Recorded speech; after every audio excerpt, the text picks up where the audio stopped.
Не меняя фиксированную максимальную цену на лекарственные препараты, входящие в перечень жизненно необходимых и важных, государство вынуждает иностранных производителей отказаться от поставок в Россию этих препаратов. Таким образом, для нашей страны проблема дефектуры, отсутствия в аптеках лекарств становится реальной, считает Александр Аверьянов, руководитель управления по продвижению ассортиментной политики Нижегородской аптечной сети, которой принадлежит бренд «Фармани».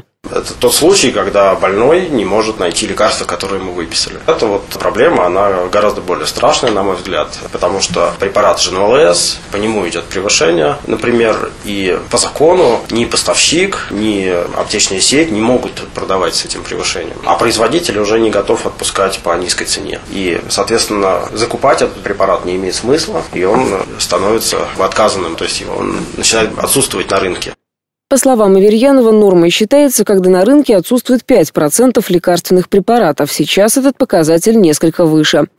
80% ассортимента в российских аптеках – это импорт. В нашей стране просто нет необходимого производства лекарственных препаратов. Об этом Бизнес ФМ рассказал гендиректор аптечной сети ПИК НН Герман Князев. Я просто один пример приведу. Вот есть группа антибиотиков. Чтобы антибиотик, таблетка называлась антибиотиком, там должно быть действующее вещество. Остальное все наполнение. Так вот, из всех антибиотиков только 1% из 100% молекул синтезируется у нас в России. 99% завозится. Изобретать надо. Надо институты возрождать, науку двигать, а не войну. И тогда будут у нас лекарства российские. А у нас есть фасовка китайского сырья.